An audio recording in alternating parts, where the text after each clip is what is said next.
This week on RSBANDB Update, Amascut's drops are theorycrafted from the Devourer's Guard's backshots to the robes and Tumeken's light. We tell you which are best for PvM and which should just be used for Slayer. Also, double XP arrives without MTX items.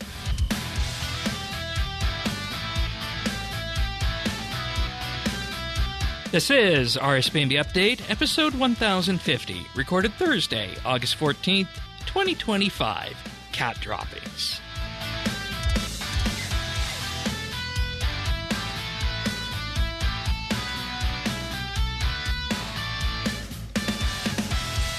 Hello everybody and welcome back to another episode of RSBANDB Update. This week, the first week after Amascut has arrived. Somebody else has also arrived back to talk about some double XP stuff that's going to be happening. Welcome back to the show, Tannis.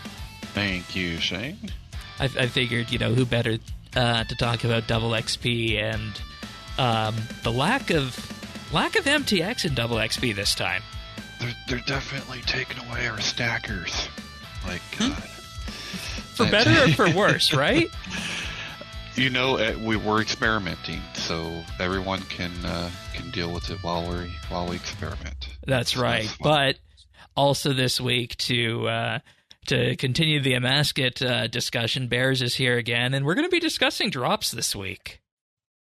Yeah, it should be a fun discussion. I'm looking forward to it. Thanks for having me. Indeed. We'll catch up on how all that's been going in a bit. But Thaxi is also here. It wouldn't be a combat drop and theorycrafting episode without you here, so welcome back. Thank you. Good to be back. I'm going to give everybody a quick heads up. I'm coming off of a couple of 12-hour shifts on consecutive days on not a lot of sleep. I have done less than my normal amount of prep, so expect next to no random spruising lists of numbers today. And let's say also a little bit less... we won't words hard today. It's going to be fine. We're doing a lot. Yeah, fair enough on that. And I think after the boss last week and the 2 hour and 15-minute discussion on that, if we just get into the basis of theory crafting on that, that'll be good. But before we get too far into that, just a big huge thank you to all of our experienced tier Patreon members. That is Amos Reed, Bladecom, Dominic R, Jade Gizmo, Jason S, Jesse W, Kesky, Lemon Lodge, Luminos, Ricky A, Runestar, Oasis, Snail Mage, The Naked Captain, and Tim. Big huge thank you to everybody for supporting the show and where we've gone and all the fun stuff we get to do here. So big thank you for that. More on our Patreon offerings a bit later in the podcast. But in the meantime, of course, if you want to follow along, full show notes can be found over at update.show. We also have our friends chatting game at BitsBytes and the community Discord as well at update.show/Discord.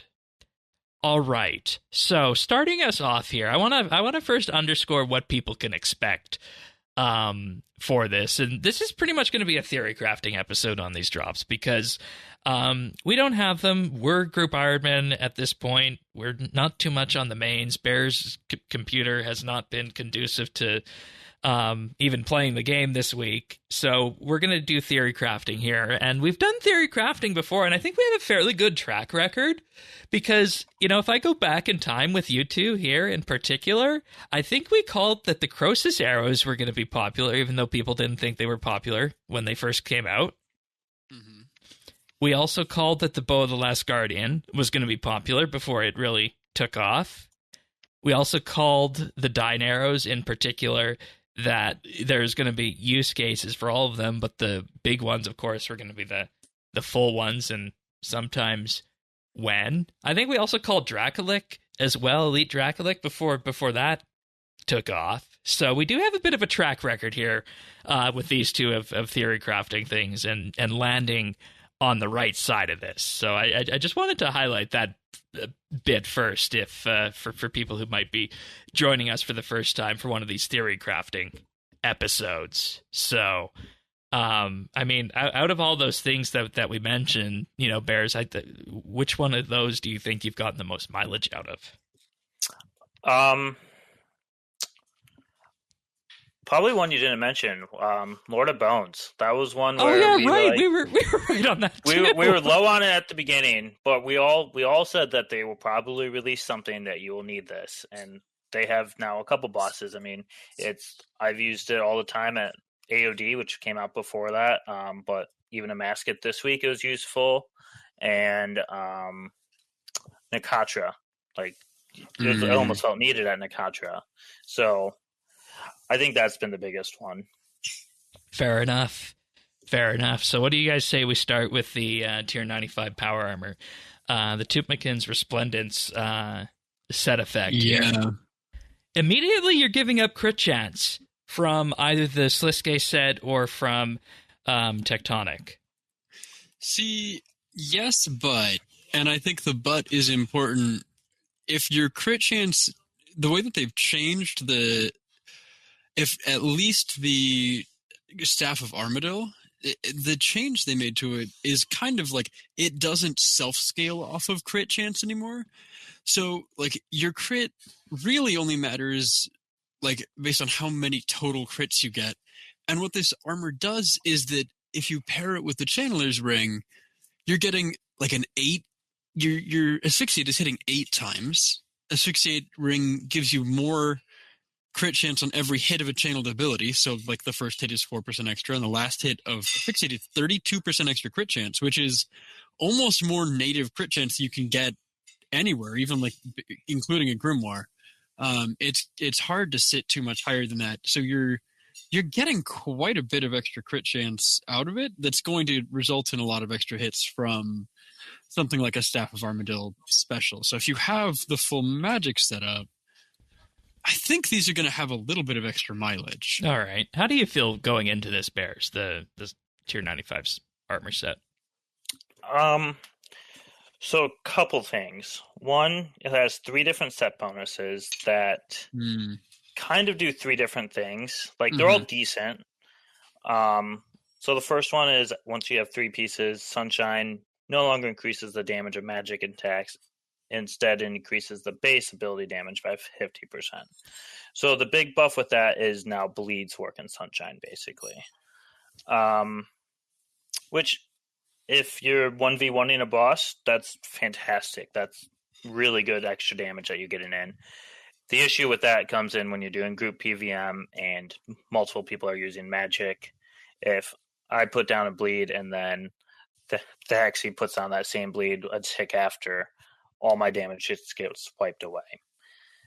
So that's still just something that they've said they need to look at, and they're still looking at. If that gets fixed, this becomes really good. I think the thing that's being slept on with that part of the passive is that it's not, I mean, yes, it'll make bleeds be affected by things, but it's also literally everything else. Like, if you're in a place where you're using Debilitate, that'll do 50% extra damage. Onslaught, if you just need to do a bunch of damage, like Onslaught, which hasn't really been viable, it's got kind of power crept out, right? You can do Onslaught levels of damage without doing Onslaught a lot of places. This makes your Onslaught hit 50% harder. If you have an Ingenuity of the Humans in, you can literally use, like, your Ingenuity of the Humans to fire off, like, you could do a 50% damage boosted Seren Godbow spec on full magic gear with an Ingenuity of the Humans in Sunshine. Like, there's a bunch of stuff like that that is At the margins. Weird. Yeah. That this could impact, that there's, like, some really niche rotation somewhere where you're just able to use this to fire off a bunch of random stuff that just scales off ability damage. Yeah, and I also need to mention off ability damage. Like, there's so much stuff. That starting this off, you are limited, of course, in that the charging 9 set is on here too, in that you really can't work this into a Switch setup. You got to commit to, a certain number of pieces. Or wait. Either that or you put it on when you really need that, like, burst window, right? Like, you want it for a specific ability, you put it on before. I don't think you put on 4 pieces of this to use, that fractured staff synergy, right? Like, or maybe you do, like, and the 30 seconds where the fractured staff is active, you try to have this passive active. I don't know. I think that's you know, if I'm going to be This is 100% honest with you, reasonably. we're not into the 4 and 5 piece yet, but if I'm going to be 100% honest with you, this feels very horizontal and in many cases awkward, I think. Unless you're just looking for, you know, a good armor set that you can camp throughout that entire fight, because even if you're just doing that, you still run into that bleed problem if you're doing group PvM, which, you know, magic is the preferred style for Amascut. So it's kind of that sort of thing with this. They definitely, in balancing these rewards, didn't want to make them a ton of power creep. I think they really did, and I think we're going to see this in other things too, with the exceptions of maybe some of them. Like, most of this is like power creep, but only for like very specific encounters. It's horizontal power creep. We've been meaning to ask for a long time for stuff like, you know, like the changes to like the Hex Hunter bow and the, you know, those like special style weapons where it's like in a specific situation this is really good, right? Like, is it specifically AoE or single target or like on a fight that has like phase transition, like whatever it is? Like, they're making things that like where burst damage really matters. I think there's a few of these that are like that, but okay, yeah, I don't know. For folks who already have that elite tectonic, is it much better? I don't know. I think if you're on Revolution or similar, it's definitely not. Like, I think this has to be something where you're specifically building into one of these set bonuses. It's a sweaty boss reward that gives sweaty PvM. Like this, like Thanksy. This reminds me of some of the things we'd see with ESO sets, where they're very specific towards one specific, you know, type of build. It's a kiss curse, or play style.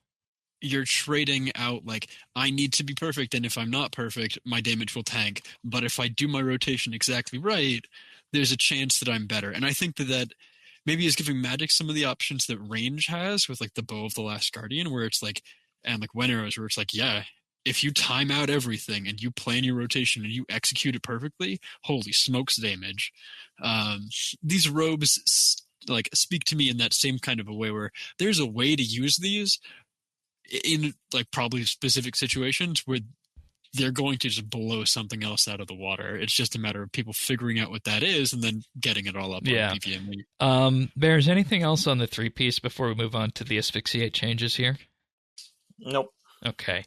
The 4-piece, asphyxiate deals 25% less damage, but strikes once every 0.6 seconds, every tick, for a total of 8 hits.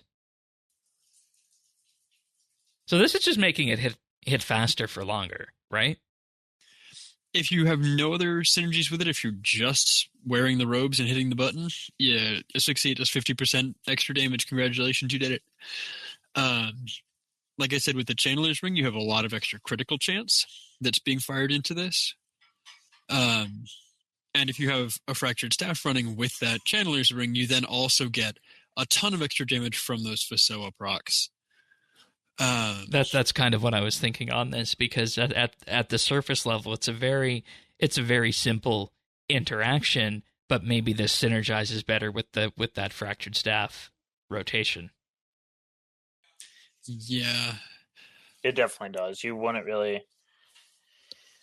It's really not used out. It wouldn't be used outside of an FSOA rotation, like, because it really doesn't do too much. The damage of asphyxiate on its own, I think, is like 300% ability damage at baseline. Quickly goes to the wiki. Yeah, dealing 4 hits of 110 to 130. Okay, so yeah, you're hitting 480% damage average. With the Fasoa hits, you're going to hit, on average, in like higher tier gear, you're going to hit 4 to 5 Fasoa procs. 2 or 3 of those are going to be extra because of these extra hits.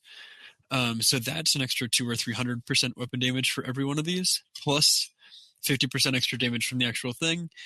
If you're wearing so that's where this is starting to make sense. Then is that this is a way to do that Fasoa. This set is a way to do that Fasoa rotation without going full crit chance.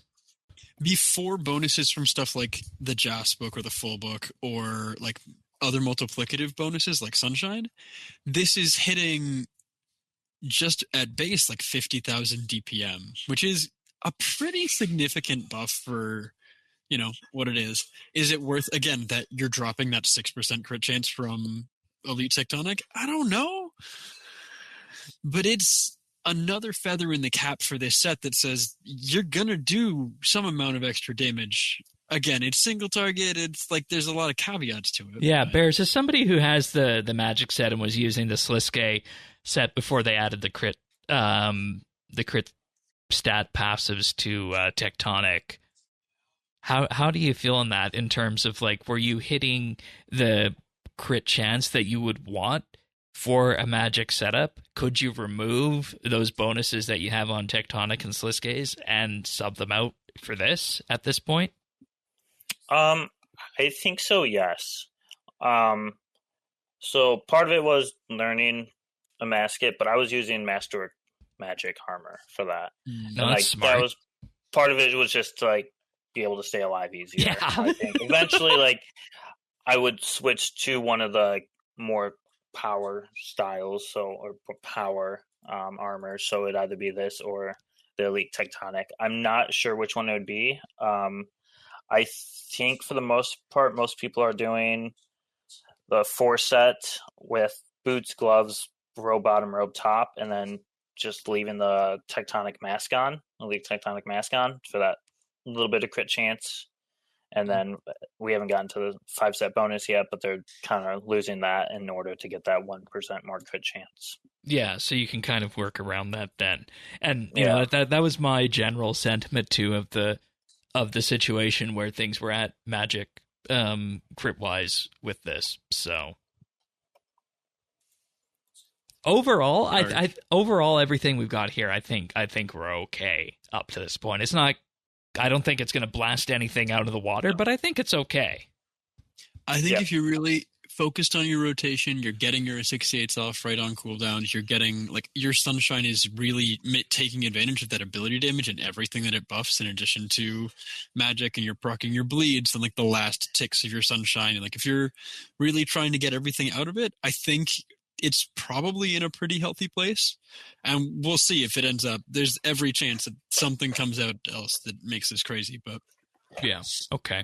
And then the 5 pieces, Channeling Asphyxiate for its full duration, grants Embodiment of Light for 9 seconds, additively increasing critical strike damage of the next non-channeled magic ability by 50%. And using a channel ability during Embodiment of Light does not consume nor benefit from its effect. Using Asphyxiate will refresh its 9-second duration. Basically, you can't use this on something that channels ring effects. And it's a way of just amping up the damage magic puts out through its crits. Really. So, I feel like there's an intent for this, and I don't know Magic well enough to figure out what that is, because there's some ability that hits... Because the way this is written, Magic Attack, tells me that it should be like something like if you're firing off an Omni Power out of the cape, it hits twice. I think it buffs both of those, if I'm reading it correctly. I think it would, yes. So, or even like Wild Magic or whatever. But like 50% extra critical damage means if it crits, which given without the Channeler's Ring, you're even with like a Grimoire, you're hitting... Like, where are you at, Barris? Like 30% crit chance, maybe? So you've got like a maybe 50% chance if you proc this on a... Like, there's a chance you do somewhat better damage. But that, like, this, the amount of damage you get from this, I feel like requires a good amount of setup and isn't reliable at all. Like, 'cause you have to crit to get that damage. And without the channeling string buff, I don't know that you do. Well, so if you have nine whole seconds, you can use the full fix and then use a G-Conk. It doesn't apply to the G-Conk, but that will then buff your crit chance for your Omni Power, Wild Magic, or I mean, even like I don't even know what else would be. Dragon Breath? What I feel like is there a spec weapon that Magic has that hits big? Like you use Claws of Deathix, maybe? Ivan's. Ooh, maybe. That'd probably be it. That'd be really good. I mean, that already is hitting plus 50% damage. 17,000. Well, and it's plus 50% critical damage. So critical damage is already at, I think, 140 or 130%. Where does it cap for? Is it 150? For the non-necromancy skills? I only use necromancy these days. I don't remember the numbers. But it's not actually 50% extra damage. I think it's closer to like 35 or 40% extra damage on top of like what you're already hitting. So I don't know. The 5-piece is underwhelming to me because it's not guaranteed. It's questionable. It's you have to hit the right abilities after it. I think that throws too many wrenches. Well, it's like Bear said, abandoning the 5-piece for that extra little bit of crit. Right. So it's more consistent. I will say a insane rotation that'd be so much fun if it goes well would be a full fix that gets reset with Temple Anomaly. Then you G-Conk and Iban's Staff, and then do that twice, basically. Like that would be so much damage. Especially under the FSOA when you get the 4-set bonus and Sunshine 3. Like the damage is there, but like you're relying on Temple Anomaly to get you that proc to reset. That's fix just to be able to do it again. Like the damage would be there. It's just I don't think it's worth it. The other thing I was thinking is actually the roar of the tier 95 wand special attack, because that hits that could be good pretty hard, and the bleed from that if you're under Sunshine, you get the Sunshine damage on the spec in addition to things, so you probably want to stack that anyways, and then you also get the Sunshine effect on the bleed from that afterwards from the roar of annihilation. But bleeds can't crit, so you don't get that 50% damage. But the initial hit is a direct damage hit, I think, right? I think the initial hit of the Roar spec is a single damage, and then it applies the bleed as a secondary effect. It deals 130 to 160% of the player's ability damage to the target, and then 6 hits of bleed, which is a different. Okay, so that first one could crit. It could crit, but the first one, I thought it was for like 400% damage. It's not. It's 140% average. So basically, the sense that what we're looking for here is we're looking for a big hitting magic ability or magic special attack to really lean into the benefits of this 5-piece. Yeah, just like staff. So we need what we basically need is we need the magic equivalent of a dark bow, which I think Iban's Staff probably. And I mean, realistically, you're also hitting it every 20 seconds, so you need to have the adrenaline to support it. You need to That's a 50% adrenaline special attack, though. Which I mean, so like if you're under Sunshine with Tsunami buff, active, Asphyxiate usually can actually get you adrenaline. Well, remember, Asphyxiate is hitting with massively increased crit chance. And 8 times. So yeah, you will end up with more. You do actually get the adrenaline you need for that. That's probably not unreasonable. And I mean, worst case scenario, you just so I guess just to sum this up, then, is we're looking at a very active magic rotation style with this, similar to, but not to the level of the bow from Zamorak, the bow of the Last Guardian. Right. And once again, it's a low armor set, high offense armor. Like, it's intended for people who want to lean in and do big damage, right? Like, that's how this armor set reads to me. It's going up against Crypt Bloom and Masterwork and even to some degree Tectonic, where it's like, this is meant to be the I am frail, but I hit like Throck. Yeah. And they didn't go full vestments on this, though. So, and again, there is absolutely a world where it's just way more consistent to wear Elite Tectonic, and this is just fine. Yeah, and I think A lot that's of the our prevailing right now. wisdom here a week and a bit in. And until people go through each of those special attacks and find the big one that they want to use for it, that's going to be the kind of situation we're in, I think. I am willing to bet that at least I don't think the 5-piece on this is getting used. Like, I just don't think it's worth it. It may be some places. I think the 4-piece is something that will pick up in popularity as more people start using it in guides and rotations and becoming accustomed to it, and like it becomes a little more available. But I am perfectly willing to accept that I don't really know Magic, so I could be wrong there. My guess is that it will be well. It will do well. All right, Just marginally. Everyone good to move on to the guard? Yeah, let's do it. Yep. All right. I have a feeling that this is probably something your friend Zakari will want, Bears. Yeah.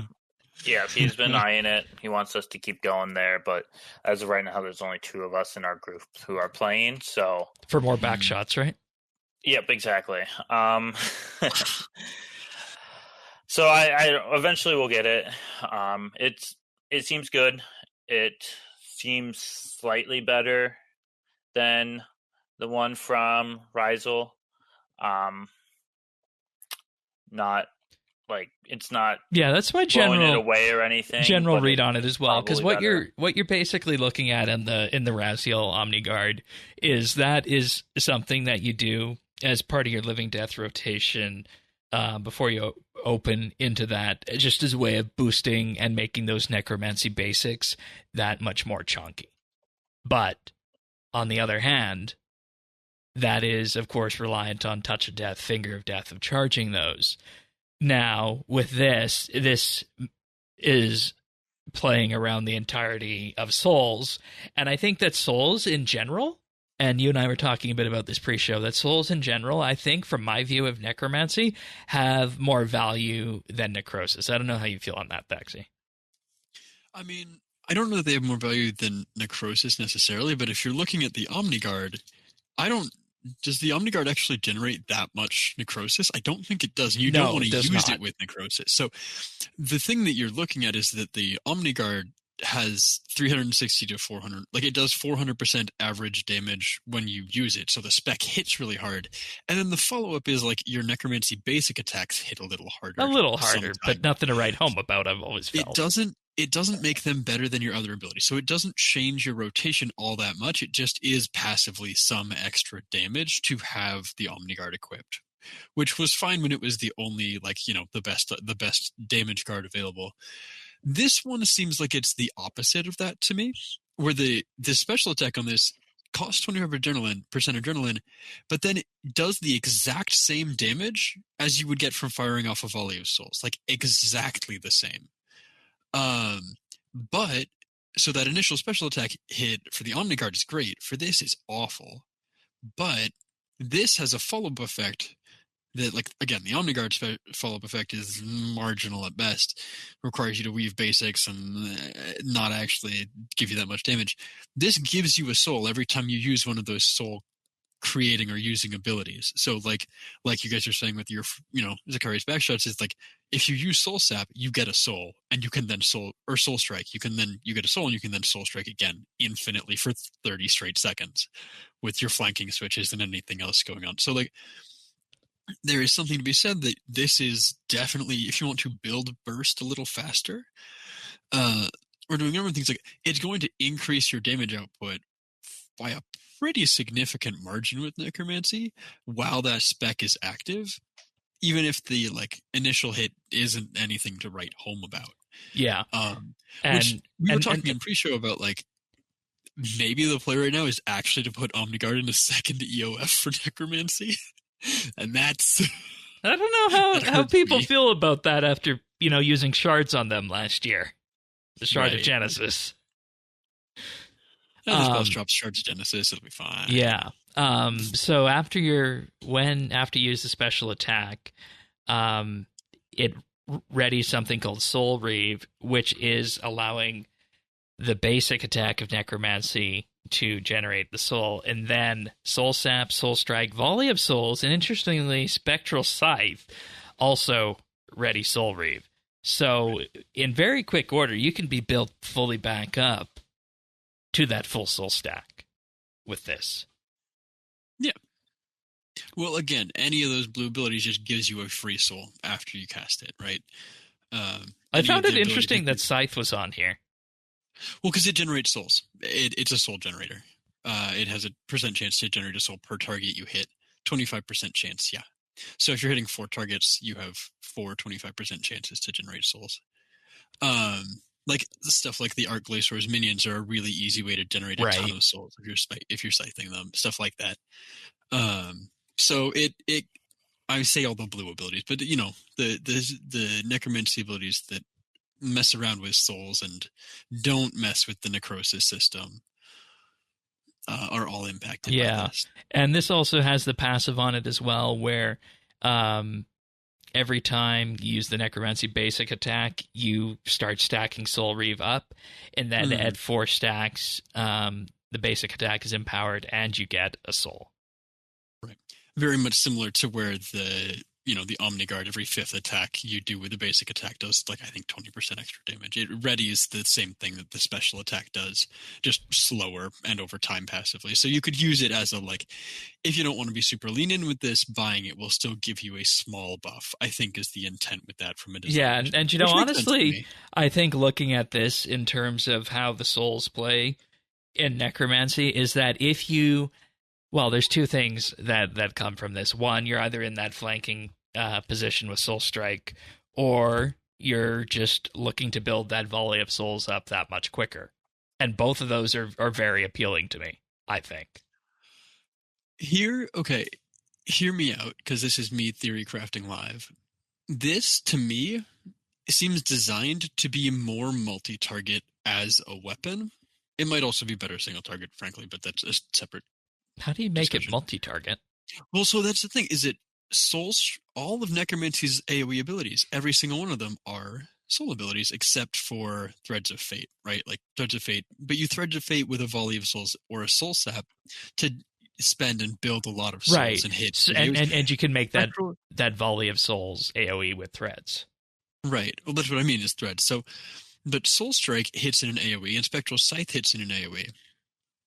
And so you can spam infinite soul strikes with this active. It's like, in theory, like this could be potentially the best for, like, you hit a bunch of soul strikes in a row, and then when you have like Threads of Fate off cooldown, you hit Spectral Scythe a few times to build fully on souls, and then you volley with Threads of Fate. And I feel like you could hit like that.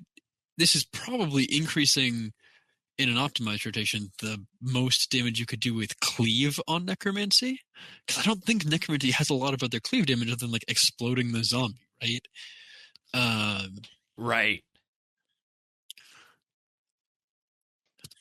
Just like, again, we're going to talk about the halberd later, but this seems to me like it's also kind of leading into, like, if necromancy wanted to do AoE damage, this is going to be significantly better than anything else. Right, because you could, have that Threads of Fate up in that window and fire off, multiple of the builders, and then the same sort of thing. You might be able to even get 2 of them off, 2 of the volleys off in that time period. Well, even just like, again, it's 30 seconds long. You can literally soul strike 16 times in a row. Like, that's just 16 AoE damage hits that you just have, like, for 50% uptime, like it, not even when relying on Threads of Fate. Just the fact that you generate Soul Strike with the resource that Soul Strike spends. That was not. Don't try to think about that too deeply. But yeah, I don't know. That's random theory craft. I don't know. Yeah. Okay. I think if I wanted to do RNG and had infinite money or AoE, I think this is going to be significant. Yeah, I mean, if I had the money right off the bat, this is something, and I was doing more PvM on the main, this is something I would be buying and be going out of my way to get. I think. Yeah. I don't know. I don't know where it's going to work in for you bears. I agree. I think it would be so good to just kind of be behind a boss and keep flanking it for 15 times. Like that would be so much. Like it would be a lot of fun, and it'd be a good amount of damage. So I definitely see it has in its places. I mean, it could. Who knows? Maybe that could be the new AOD method where you get one person to base and you get 5 other people standing behind her just flanking for the first 30 seconds of the fight. Like it might be that good. So I just haven't seen it enough to know. Bears, what are your thoughts on this with like, or Shane, because either of you, but like with a living death rotation? Because living death doesn't impact any of these abilities. These are specifically the abilities not buffed by living death. So do you activate this spec when you're out of living death for like the second half? I think it's kind of like living death the first half, and you during your living death you hit all the purple buttons. Yeah, because the whole point. Exactly it. Yeah, because the way I see it, the whole point of living death is to get those death skulls off 3 times in that window, and in the intervening periods, use the touch of death and your basic to build up the necrosis stacks to also double off, the fingers in those times too that you can. Yeah, so it kind of reminds me of what they did with Magic, because Magic is FSOA while you're in Sunshine, and then once those are both off cooldown, you switch to hitting bleeds with the tier 95s. The roar and ode. Yeah. So like, you know what? it feels like it kind of flows like that would, and I like that. It feels like you're doing a lot of damage, or slightly less damage than what you would do during like a Death Swiftness, but for a longer period of time compared to just like one Death Swiftness, and then you're sitting there like because I've spamming the Death Swiftness button I've really felt that. Outside of living death, necromancy still does a ton of damage, but it's not that living death rotation, because that's really all we've had for necromancy, isn't it? You burst, yeah. I mean, necromancy, the thing about necromancy is that like all of the abilities do decent damage. There is no way to have a bad necromancy rotation. So even if you're not doing living death, that's what I keep telling people. Is like it's still very functional to just like put 6 random abilities on your bar in some kind of an order, maybe if you want to. And like no matter what you've put on there, with some exceptions, like don't put Scythe on there unless you're doing only AoE fights. You're doing like Slayer. But like aside from that, like you really kind of can't go wrong if you just have a Necrosis builder, a Necrosis spender, a Soul builder, a Soul spender. Like you just, and a couple of summons. Like it doesn't matter what order you put them in, honestly. Like, yes, there's a best order, but the difference is, like, if you do that with range magic, I'll say something controversial here. The best order doesn't really matter until you're in that top tier PvM echelon that you're hunting out for things like hard mode, Nakatra, and Amascut beyond normal mode. I think at any level, you're going to get like 30 to 50% more damage if you have things right on your bar.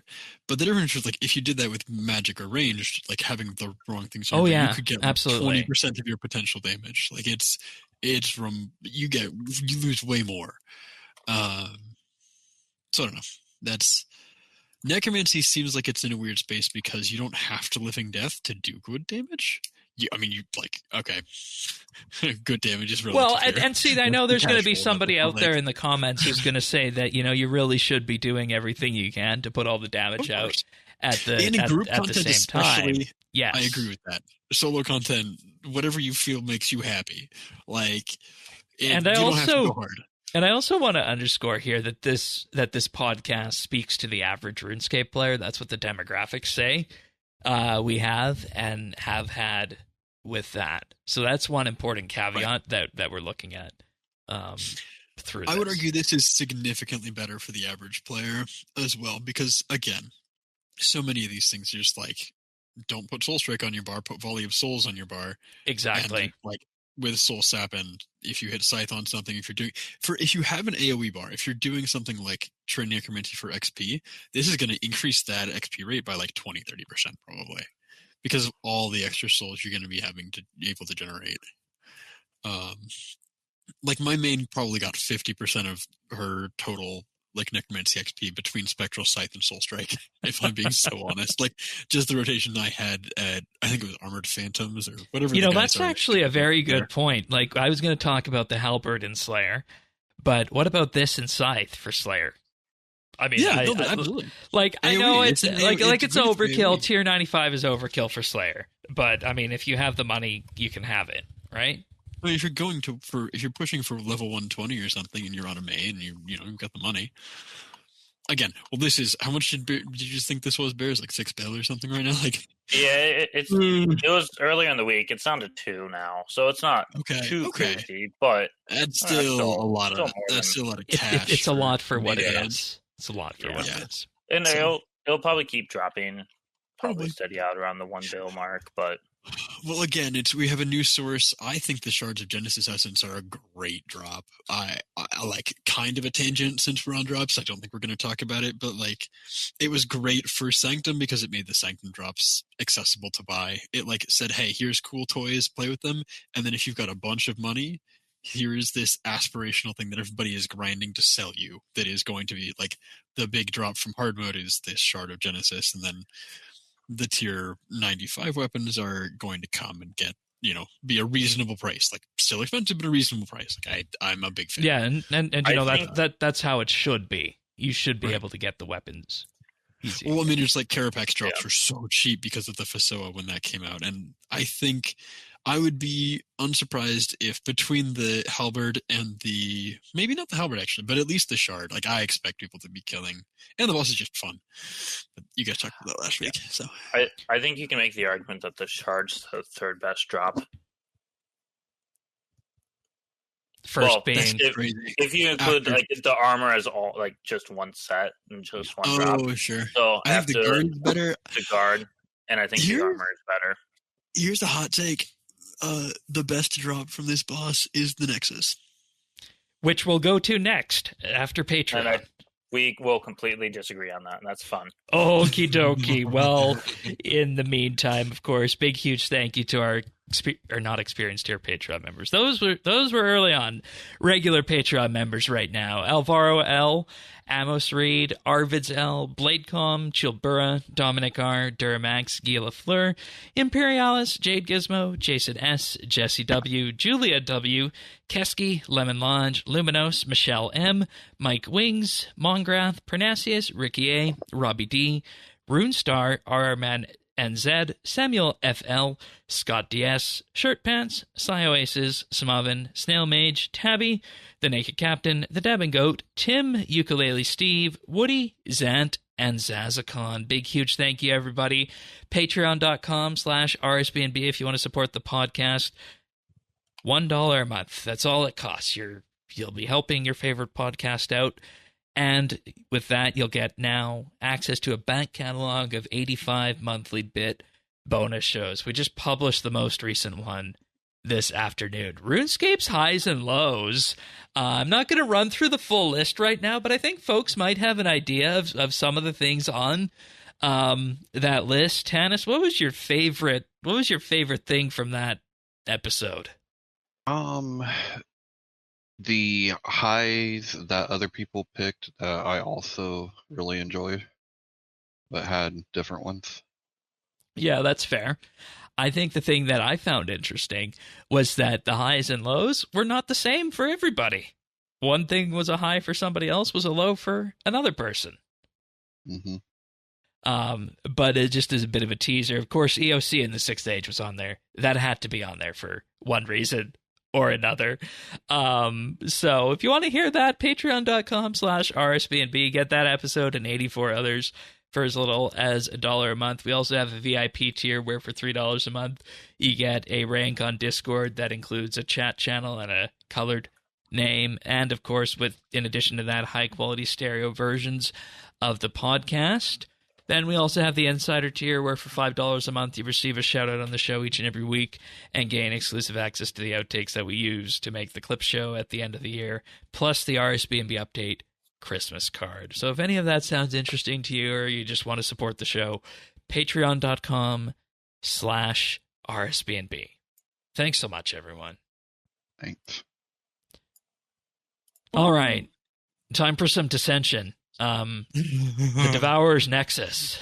I don't think we're going to be descending on this as much as maybe initially sold. Okay, so let me just read it out. Yeah. The Nexus has its passive, Haunting Vigor, that will be active after having the Nexus equipped for 9 seconds. After 9 seconds, this effect prevents the Vengeful Ghost from healing players while giving the haunted damage bonus a 5% bonus damage and increased damage capacity of 10%. So basically, it turns your ghost into something that buffs your damage and the damage for the team. Yeah. Well, yeah, exactly. That last word there, those last 3 words for the team, is why I do not like it. You need to be on the same page with everyone that, hey, someone's going to be using this. Otherwise, you're going to be sitting there exactly like I said with Bleeds earlier, where someone's going to use Haunted without this, and it's going to wipe it away. And that's just, in my mind, not good game design. I think you really got to be in a solo group or coordinated group to make that work, is what you're saying. That 5% bonus damage, it's not doing enough to make it worthwhile. It's 5% capped, so it's not even. I mean, I should have done the math on this in advance. It's 15% extra damage at 30%. Like, you're only going to be getting that 5% extra damage if you're hitting more than like 3k in a hit, which obviously is not terribly hard, but like low hits are not going to do anything with this.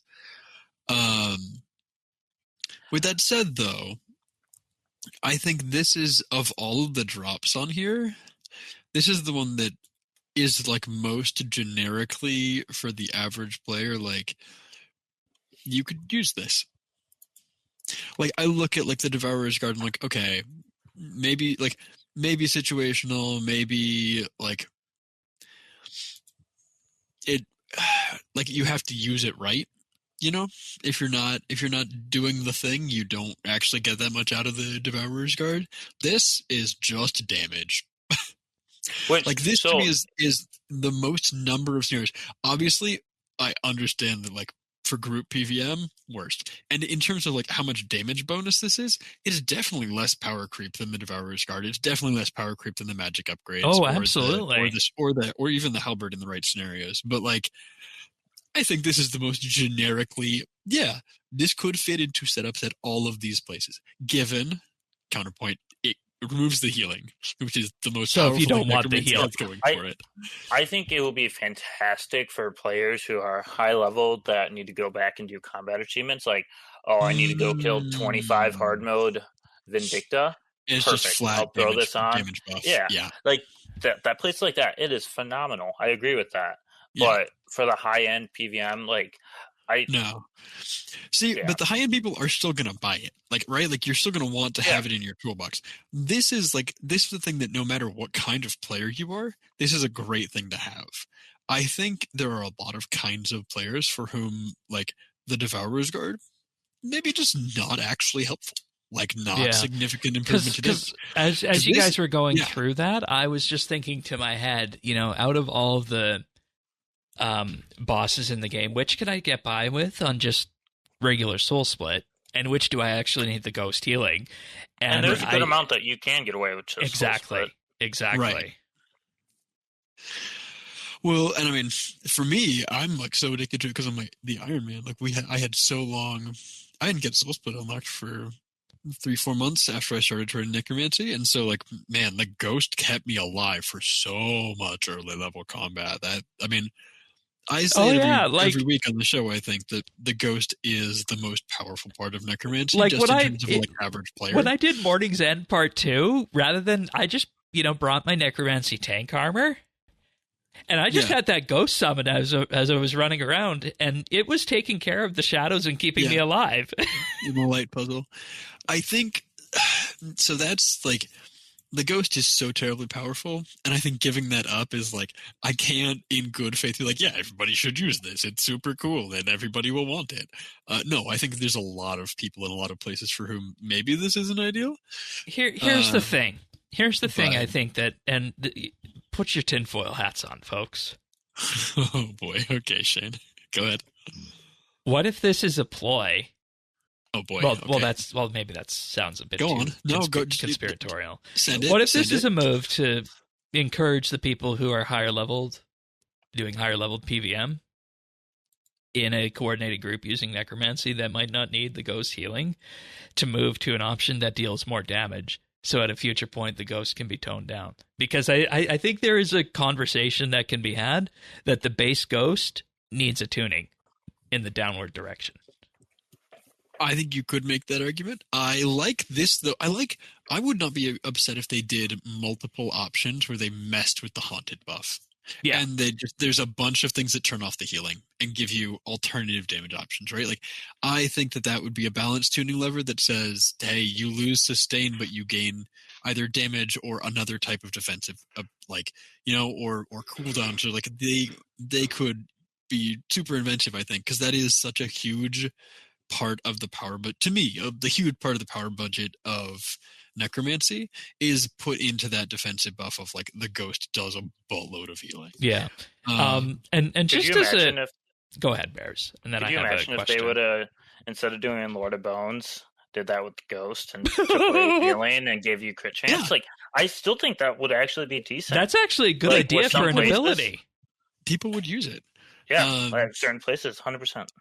I do wonder if the haunted, because what you bring up is a really good point. And I kind of wish that they would give the haunted debuff, like this haunted debuff, like, I don't want to say like a unique name, right? Like, what's a good RuneScape term for this? But like, it can't be overridden by another person's haunted, because that does kind of like, a different debuff. Yeah, a different debuff on the boss.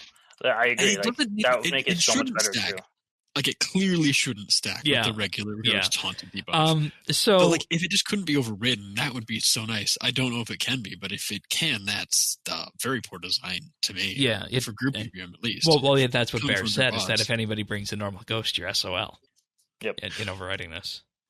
Do we know that? Is that how it works? Yeah, that is how it works. Yeah. That should be fixed. I actually think that like, I don't know how much engine work it would take to fix that, but that seems.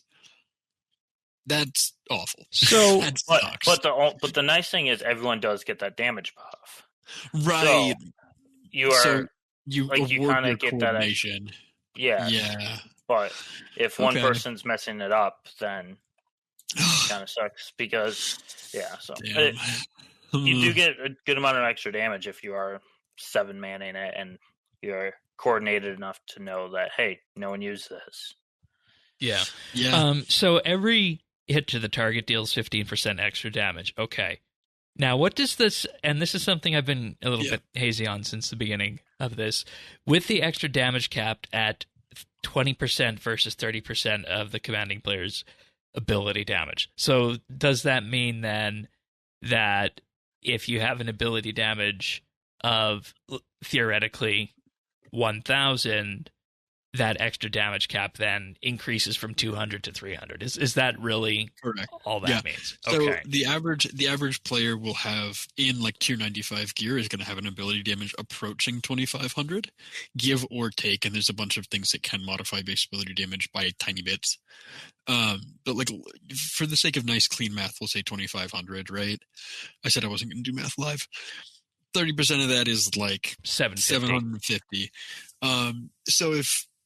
And that's 1/5. So if you're hitting 5K or higher, you're capped. So what that is effectively saying is you get 5% extra damage up to hitting a 5K. And after that, or no, if you're hitting above whatever would be the cap, so above 3.3K. If your hit is above 3.3K, you get 5% extra damage. If your hit is below 3.3K, you're not hitting that cap anyways. Okay, that makes sense. That's not too difficult, I think. In that regard. It's gonna be significant extra damage. It's not a full 5% extra, but it is close. In the average, like especially end game where you're capping out on all of your damage buffs and you're doing your rotations well, it's gonna be fine. You'll hit the numbers you need to. All right. So I guess from that, I mean, we're not too dissenting on that, because it's good in the right situation, but you got to really use it in that coordinated setting or the solo setting. Well, again, I think 95, and I don't know if you guys talked about this last week. We'll talk about it when we get to comments, but I think the vast majority of people play this game as a solo game, like especially PvM included. I think it is a minority of people who play RuneScape. Like We did talk MMO. about team forming. Yeah. Yep. Well, we were in this weekend. You and Cyoasis were lovely enough to help me kind of get some kills on Sunday. Was it Sunday? Yeah. Sunday, right? Yeah. And we like had trouble finding another couple of fills, so we hopped into the Amascut Discord, and I was kind of floored as there was like 200 people in voice calls there. RuneScape to me is not a game where a lot of people, like there aren't other Discords. Like all these other MMOs I play, every Discord has, a couple dozen people in it a night, like, because that's just how the game is. You don't play the game at a high level without being in voice with people. And RuneScape has never been that way. Like, I think Rage for a great example of this, where it was like at the time very high-end content. And the expectation was not that you were going to jump into a voice call if things went bad, or like to learn. Like after maybe learning it, you just didn't. Like it was not a thing that you did. Yeah. And seeing a boss that I don't necessarily say requires, but so heavily rewards being in voice and like having coordination in that way, I think is a really cool MMO step for RuneScape. That said, I think the majority of RuneScape players look at that and like, ooh, brother, ooh, no. Like they don't want to touch that with a 10-foot pole. It's like Croesus, I think, is a great example of this. When they did the drop rebalances, they balanced the things that were bringing a lot of stuff into the economy, not the stuff that was necessarily the most unbalanced. Croesus is still the best way to get charms in the game per time. Like it wasn't Art Glacier, but people don't do Croesus because it requires at least one friend, and you have to have like the levels for it, right? And like, so part of that is like Croesus is an excellent example of this, where it's relatively accessible content if you have people to play with, but if you don't, You really it's not. can. So it doesn't contribute. It has all of these skilling drops on its drop table. So many things that would screw up the economy if there were at any other boss that was soloable. But because it's Croesus and you have to have friends and it's not a traditional boss encounter, like that drop table can be insane because it's not the Art Glacier. It's not Carapac. It's like, it doesn't need to be toned down because people don't do it, because so the loot table can be crazy. And I think Amascut is going to kind of be the same, because I don't think it's the typical like RuneScape player experience to be in a group like that. Which is part of why I say this Nexus I think is so good, because unless you're getting it overwritten, which is so silly to me, the Nexus is just like, I'm doing mid-tier Slayer on a high-level account. I don't need the healing. Soul split is enough. Or I can soul split. I have this ghost for extra damage, and the extra damage will impact my kills. And so, imagine using the ghost like you said with the guard for necromancy XP training, right, under this setup. So I mean, the ghost debuff is single target, so I don't think that applies actually. But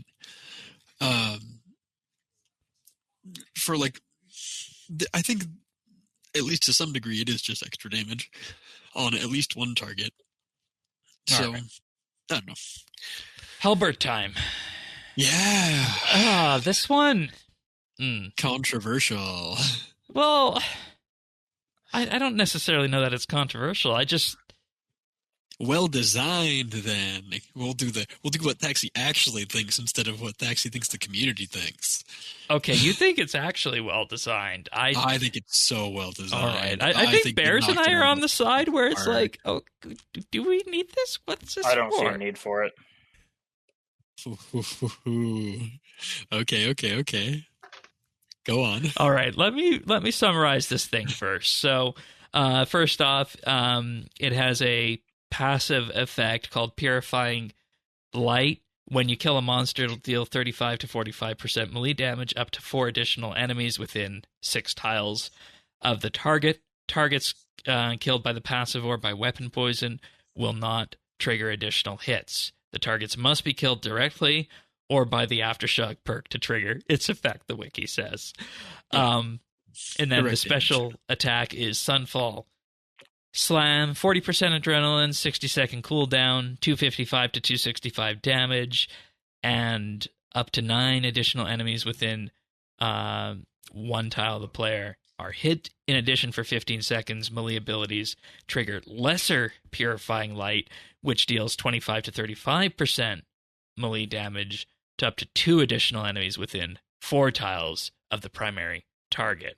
So I will say, Thaxi, this I see where the good comes from this, specifically in that it is a tier 95 halberd, and it brings more AoE to melee.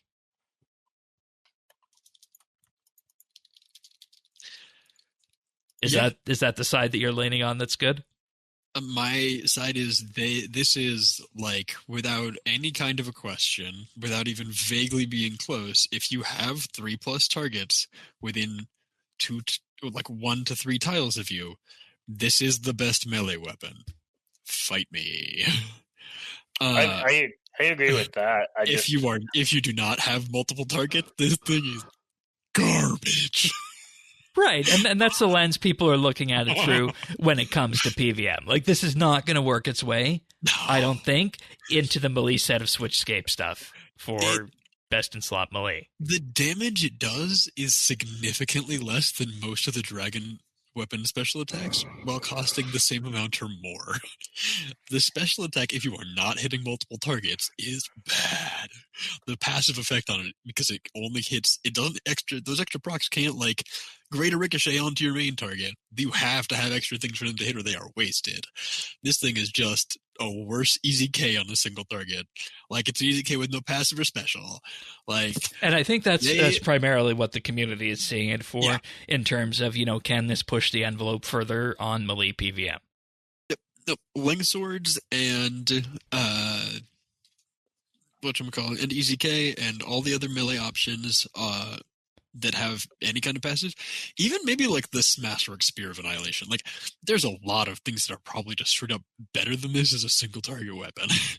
But if you want to do Slayer, or if you're doing the Elite Dungeons, or if you're doing any combat or content where you have to kill minions that are within a few tiles of each other, this thing is gonna slap. It's so much better than everything else. See, I don't think it's garbage. I don't think it's going to be that much better than just kind of the AoEs that Necromancy provides. And that's Blood Siphon is good and can hit up just as many targets and heals you.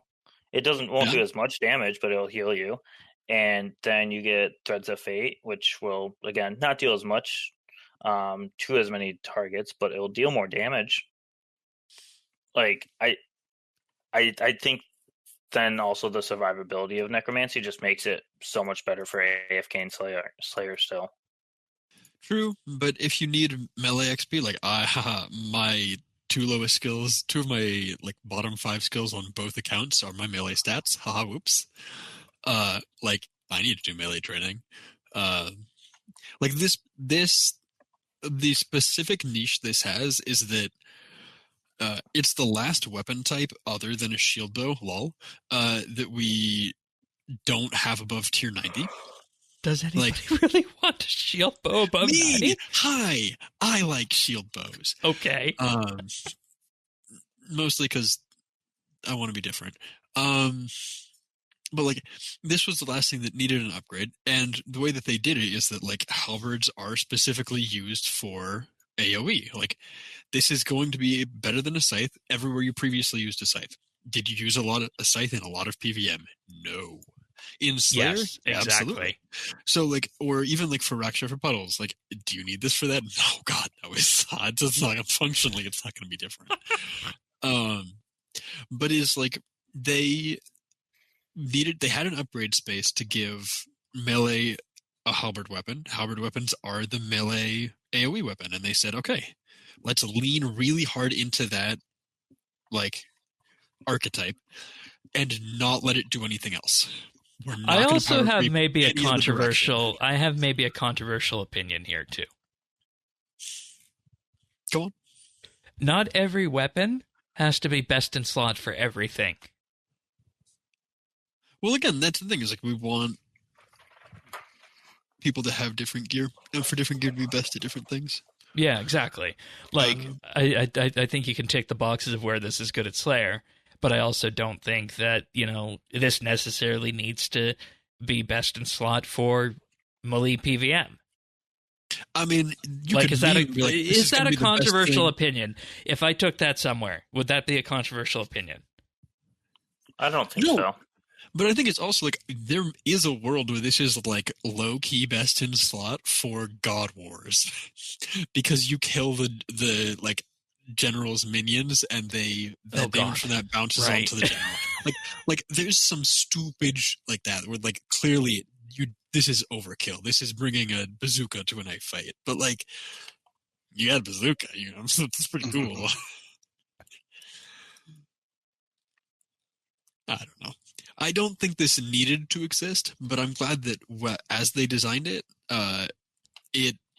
it fulfills its very specific role very well, and it doesn't like reach. It's not power creeping. It's not the 80th switch you need to bring to every melee setup.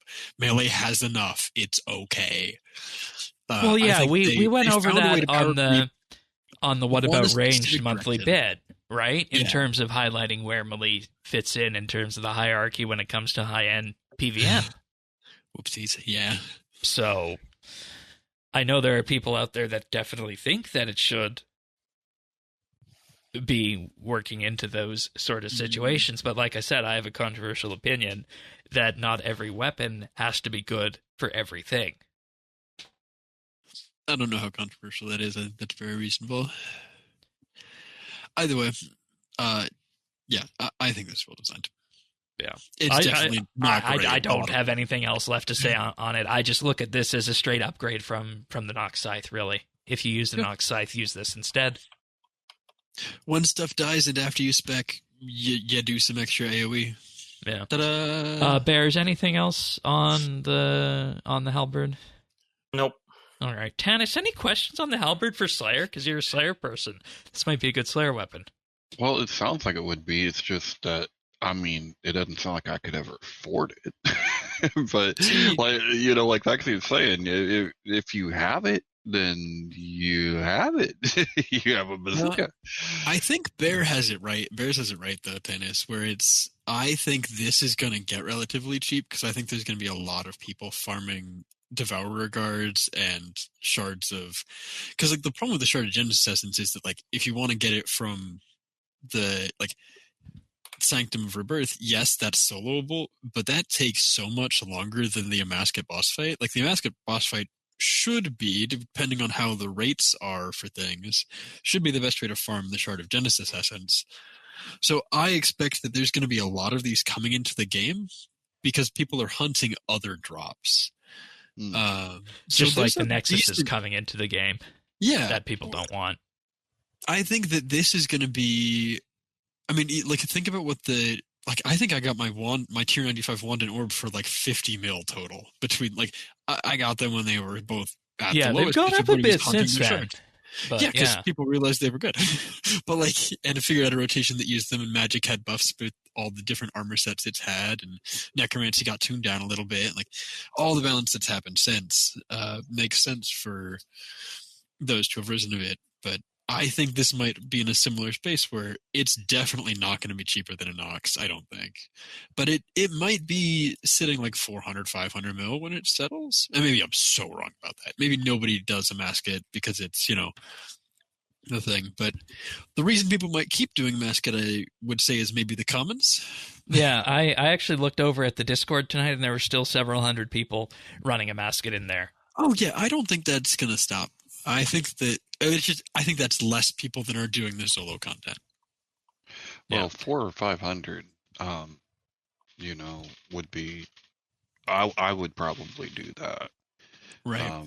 And I'm just wondering, like, because isn't there's another, I think it's a perk from the fort that doesn't that play into like killing stuff instantly and when you're killing minions, this thing could be a slaying just machine gun. Oh, because the bolts from it would have a chance to execute. Yeah. Ultimate abilities have a 3% chance per hit cause for them to execute non-boss layer targets, so that's a no. No, I don't think that applies to this, unfortunately. You could Book of Okay. Death and just have your Book of Death proc on the extra chances, because that would work. Like Book of Death procs on Corruption Blast and Corruption Shot, which is one of my favorite interactions. But no, I don't think that the fort buff would apply here. Okay. Still, Would be really fun. I I mean, do I love literally Book have of Death. school. I love just like Corruption Shot. Like I'm not even aggroing things; they just get randomly one shot in the corner. Like, I love seeing that little skull one shot icon pop up. Very satisfying. All right. Let's start with the necrotic anima stones. Those were a bit of a surprise, boosting the multipliers for crafting necrotic runes by +2. Thank goodness. That is appreciated, especially for the higher level miasma and fleshes. That's gonna be so nice. Guaranteed to have value because making that essence is a more obnoxious process. Guaranteed to have value because the runes are necessary and actually like consumed at a pretty good rate. Like this is in some ways the final boss of the necromancy quest line, Rastiel notwithstanding, because this is like he probably ought to drop those too, for being honest, but that's beside the point. Like this, like 90 necromancy is a requirement for the quest to get in here. Like it makes sense for this to drop necrotic runestones. Strong work, design team. There was a place for you to put a thing in, and you did it, and it's good. Strong work. Yeah. Approve. Also on the runes, speaking of runes, blood, souls, death, and water. Not too much to write home about there. It's the two spells it's the two spells you think it should be. Yep. I mean, there's no fire runes in there, but they're there in spirit. Insight right? fear. Right. It's insight fear and God, what's the blood one? Exsanguinate. Yeah. And for the first time, the extreme potions are dropping from a boss. I think this is the first boss to drop those. It's the first boss, although technically troves, right? Yeah, they come from troves, but first boss. But since they made them tradable, I think it makes sense for the very highest tier tradable potions. I also think it's just good for it's just good for a general iron perspective as well. Yeah, I mean, it's a lot of herbs you don't have to get, which is nice. For the irons that are able to do this, so. And that, of course, pipes directly into overloads. So, which, again, we keep saying pull the skilling supplies off the skilling economy, but it's a question of like, to me, it's okay for bosses to drop some amount of supplies that you consume in killing them. Because where else would the value come from in that regard? Well, think about it. Like for me, it's like QBD dropping, 3 to 5 Rocktail, or Raxor dropping either some Brews or Restores or some Rocktail, right? Like it's that kind of thing where it's like it's a chip drop, right? Like I'm going to drop you like 20, 30K just to like comp some supplies, right? Like super reasonable thing to put on a drop table. I ain't mad. Yeah. Feathers of Matt are also there. Luminous Energy and Vital Sparks, another source for these. We've been asking for another source for these outside of the Sophanum Slayer dungeon and Magister, because Limitless is too expensive. It 100% is. I think Luminous Energy will also crossing. Oh yeah, because which will help also get Vital Sparks. Because we definitely need more Kopeshes. We just love killing the Magister. Kopeshes aren't cheap enough. At this point, you go there for Vital Sparks, but yeah, it's sad. Fair though. I think the Luminous Energy. I want to just like again shout out whoever said, hey, this should be on the thing. It drops from the wisps in the desert, and it makes the third highest tier reporters. And so like for all the people who are just sitting out there on their irons or elsewhere with like a bunch of diamonds, congratulations, you can use your diamonds to make porters for your Grace of the Elves now. Like Luminous Energy, strong work. It didn't need to be incandescent. Luminous is perfect. Yeah, not enough sources, and that's good with the the Sophanum connections. Toads that are there as well. Also, manuscripts of Amascut for the book. Makes sense. I mean, yeah, it makes sense. We The never. book doesn't drop here though, which No, is the cool. book It's does just not the manuscript. drop here. The That first, comes from this is Sanctum. the first place where you're getting manuscripts, but you can't get a book. And Which just Bears, prevents is the book anybody from getting using that devalued. book, or It's is it mainly decent. Fuller Jazz? It's fine. It's mainly Fuller Jazz, but like if you're using it, it's not bad. Like it's good It's enough the to use. It's the halfway point between like either Between full the- jazz, bet- like the single target, and the Yeah, AoE right. damage you get. It's the like you get half AoE and half single target over time. It's alright. It's strong damage. There's a reason the pages are worth 600k each, even with everybody doing the Sanctum for Genesis shards. And people weren't farming enough of the God Grapes because Wine of Ceradomin and Wine of Guthix are on here. We knew that. That makes sense. Those are expensive and are used for PvM. It makes sense for some of them to drop from PvM. Sorry, Shane. Yeah. Sad farmer noises. You knew I felt that way. And I mean, if I'm doing a herb run, I'm also doing those grapes, and maybe I'm in the minority when it comes to that. So Yep. You are. I remember when they first made those potions. This was one of the biggest gold rushes we ever had on the farming and herb lore ecosystem when it came to these grapes. Oh, and then sure. we leaned heavily into the Ceradomin ones, of course, and then the Guthix ones until a number of years ago really weren't favored either. But of course now they're all good. So lesson of the day here, folks: farm your God grapes if you have the seeds And the patience. I think the next thing on this table is, to me, the biggest tell of what they expect from this boss. They stock so much goddamn salvage on this drop table. Holy smokes. And another interesting thing in terms of the rebalancing that just happened: no direct GP. Which is fine. I mean, the salvage is direct GP. Let's not beat around the bush here too hard. Like, they just said, we don't expect this boss to get killed enough times in the average day to impact the economy with salvage. Screw it, have loot, y'all. That is nuts to me that this thing drops millions of gold worth of salvage in one loot pile, and it has 6 loot piles. And you can just have your spring cleaner, pick these up. Or no, I guess you can't because they go to chest, right? Yeah, they go to chest, so you can't spring cleaner them right away. No, but I would like to know what their long-term projections are on the number of people who are going to be, engaging with the content, given this level of salvage that's coming from it. Well, there's so many good rewards. It's not like they just put one good item at the end of it. It doesn't have Lord of Bones and Dracolich. It has, they stock, the people are going to be here, I think. Between the shards of Genesis, the vital sparks, and all the things we talked about at the start of this, people aren't leaving this boss anytime soon. Bears, you're the one who would know for real, but yeah, no, I see people trying to fill teams here for probably until the next boss comes out, and is then the new they'll Zamorak after. Is Zamorak out for my new best friend Amascut, or is it still you now just have 2 options you can pick from depending on how you're feeling that day?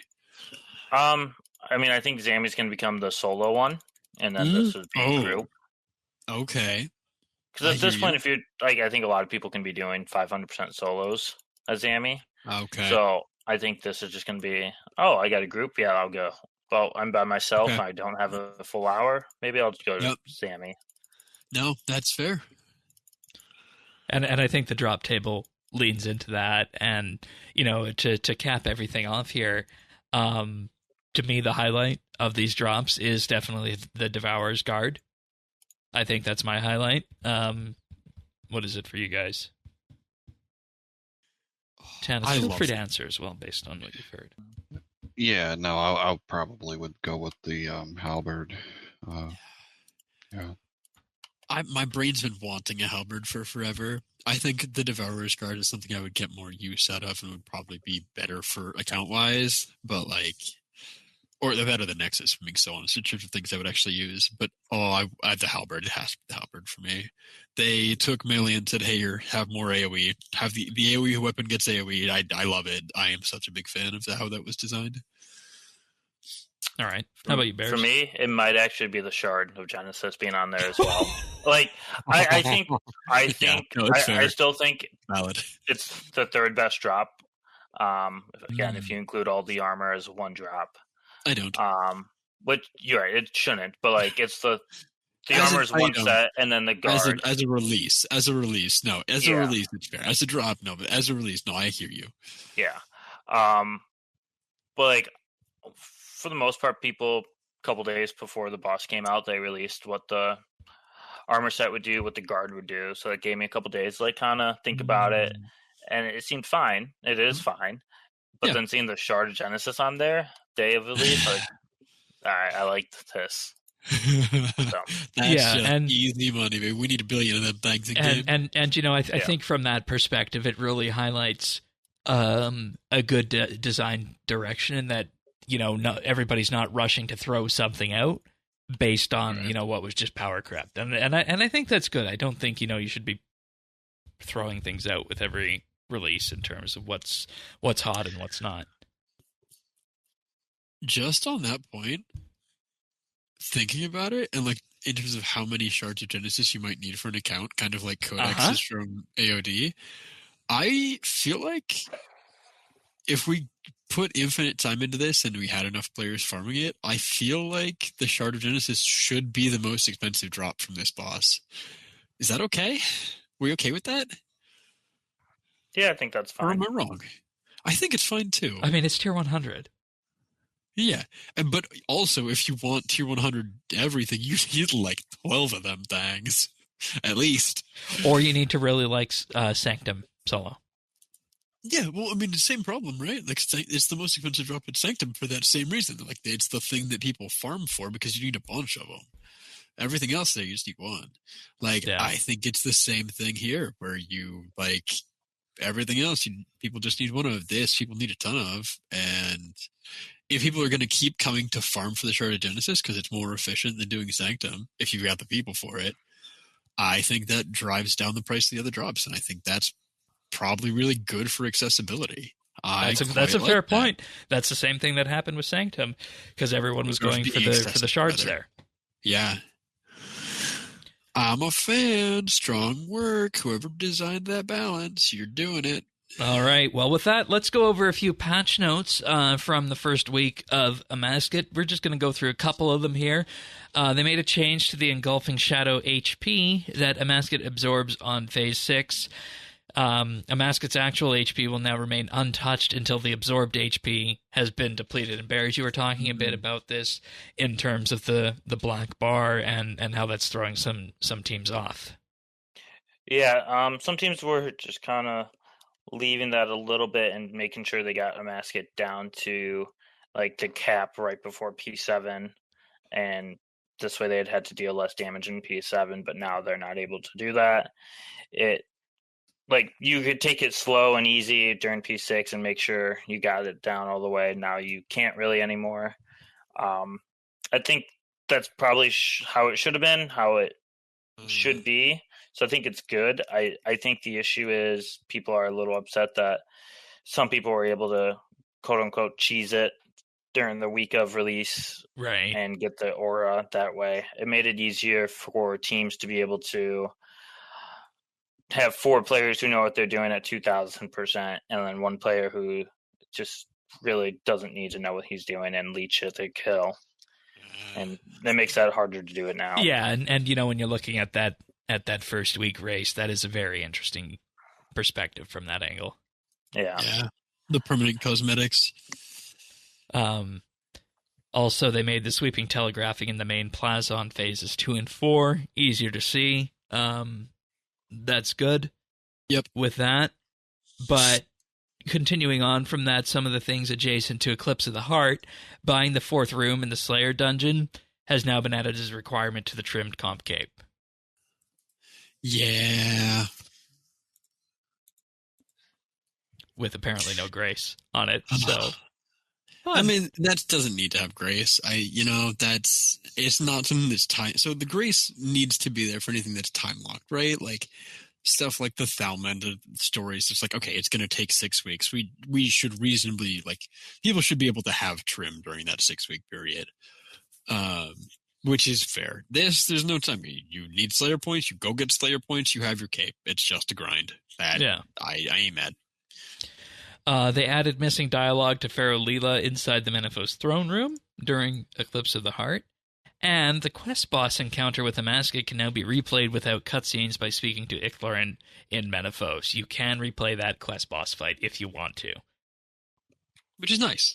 Honestly, that quest boss fight is probably an interesting way to like see and practice the mechanics, some of which only happen on hard mode. Like I did that quest boss fight. I saw the floor lighting up blue everywhere. I'm like, oh yeah, cool. I like this, using our tile.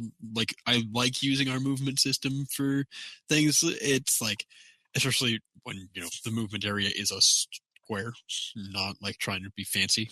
Like I like that. I like the way that it makes you think about planning ahead of where you need to be. I think that's cool. I was a little sad that wasn't in the normal mode fight. So I like that you can replay the fight if you want to. I don't know why you would. I will say I don't know why. That's you would what I was going to say, but I didn't want to make it sound like it was bad or anything. Hear me out. It should be like the Nomad refights. Make it a weekly. Make it give like 500k loot once a week. That's interesting. It doesn't need to give full boss loot. It's like half as hard, or half the health, half the damage, whatever it is. Make it give a partial loot roll, or like have a timer in it or something. Have the rare drop be from it that's rare, a vital spark. Yeah. Something like that. Yeah. And for 110 crafting, the Masterwork magic armor can now be custom fit by the Master Crafter, as with Elof's custom fitting of trimmed Masterwork melee in the Artisan's Workshop.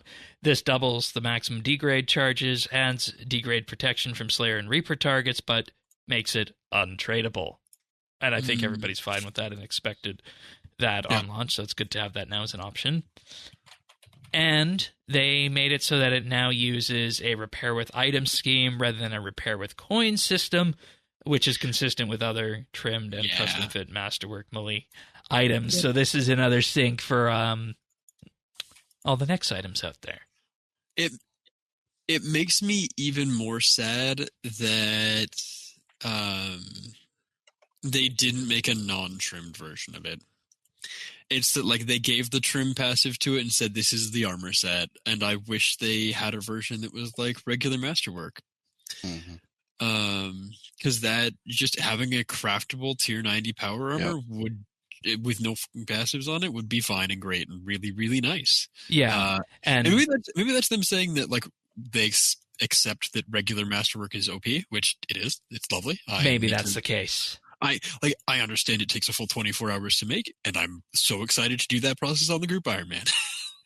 like it's definitely good introductory armor. I just question, whether or not the repair with items thing is a good way of going about it. Well, that's the thing, is that regular Masterwork is repaired with coins. Yeah. Trimmed Masterwork is repaired with items. Trimmed Masterwork used to require, like, I think maybe it still does. You sacrifice a piece. You sacrifice a piece. It used to be you sacrificed a piece. So, like, you would use a Masterwork plate on a trimmed Masterwork plate to repair it. And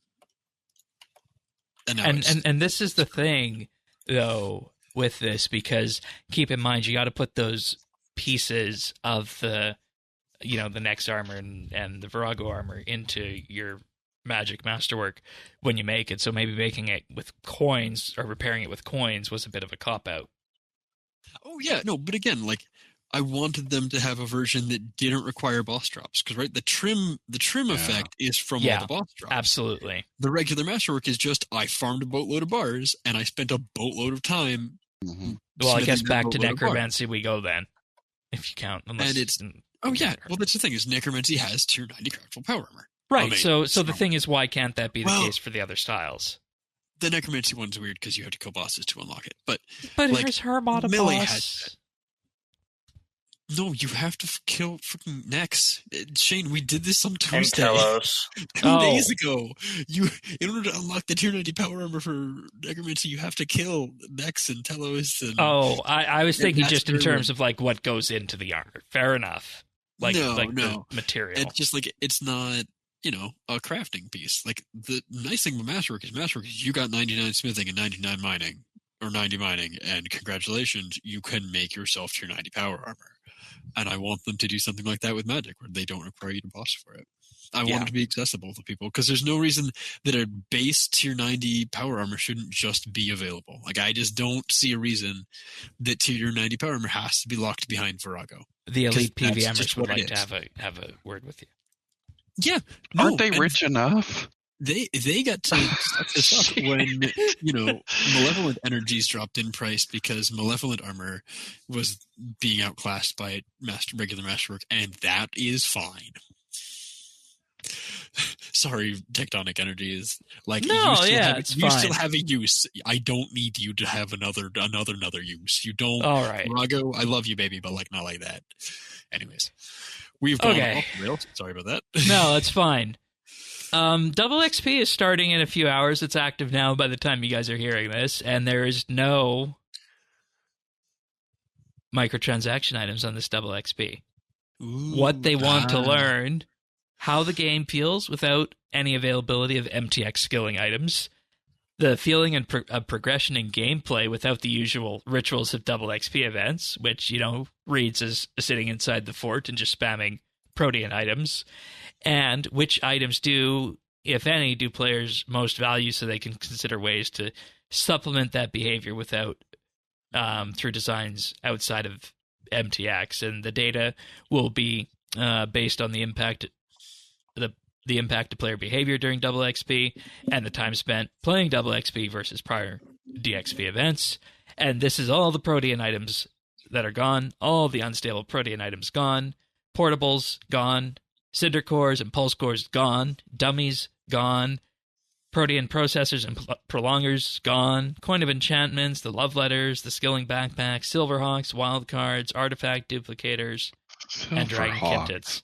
Gone. I still don't agree with Silverhawks. That's Silverhawks. bunk. I mean, I think those do mostly come from Treasure Hunter, though, so I think I'm okay with them being gone. Though one thing that I relatively have an issue with, it's not a big deal, but the Illuminite Injector. I feel like for the most part, you unlock those from. Oh my god! In game, Dude, I didn't even know you could get them in microtransactions. So no, the Illuminite Injectors replaced. What item did they replace? It wasn't a portable smithing station. It was something. Was it? No. That's right. They were originally, because I had remember when everybody had 80 billion Illuminate Injectors because all of their they're obtained from portable skilling mechs. They did. They replaced the portable forge. Yeah. And there was 3 weeks or whatever on the Artisan's Workshop that got wiped when the next weekly reset happened or whatever it was. Because we were just well, I don't want these anymore. I guess I'll go chuck them on World 70. So that does suck. I don't think that's not going to be active on World 70. Big of a deal. That's similar. That's weird. I do all my smithing there, and I've done a lot of smithing there. Mm-hmm. I have no idea what they do. I just know that they're buff, and therefore they're probably good. So it's not huge. It's +2. It effectively gives you a +2 smithing level. At full heat, you do 2 extra progress. At otherwise, you do 1 extra smithing progress per swing. It's a 2 to 5% buff for the average person. It's a little bit more for people that are below level 50. It's not the end of the world if it's not active. It's not going to make your smithing honestly noticeably slower unless you're smithing for days. So I have 2 questions from this. First one mainly for you, Tianus. What does this do? Like, does this make you more likely to train? Does it make you less likely to play during DXP? What does this suite of changes do for you? Well, I mean, it fundamentally changes the meta of DXP and what it's been for. And that's what I wanted to talk about. Close to a decade, probably now. A lot of the things that you routed off, not only do you use them on a double XP, but you stack them together. What all these things, one way of looking at it is, oh, it's just added XP, this and that. But another way of looking at it is this is the skilling theory crafting, like what you guys did the first half of the game. That's what this was to us, and that's gone. I mean, for an experiment, but let's just say that's gone. Normally, you would have your bonus XP, which you still get, right? True. Then you're going to want to have. I mean, you're always going to have your pulse core, whatever kind, cinder core, pulse, whatever. And then whether you're training, whether it's portables, proteins, or dummies, but something else that came to me while I was thinking about this, and I don't know what the real world analogy is. I almost wish I'm going to say this. I wish Reed was here for this one, because there's going to be an impact on supplies and the economy in a way that I don't know if they thought about that. The whole focus is on XP.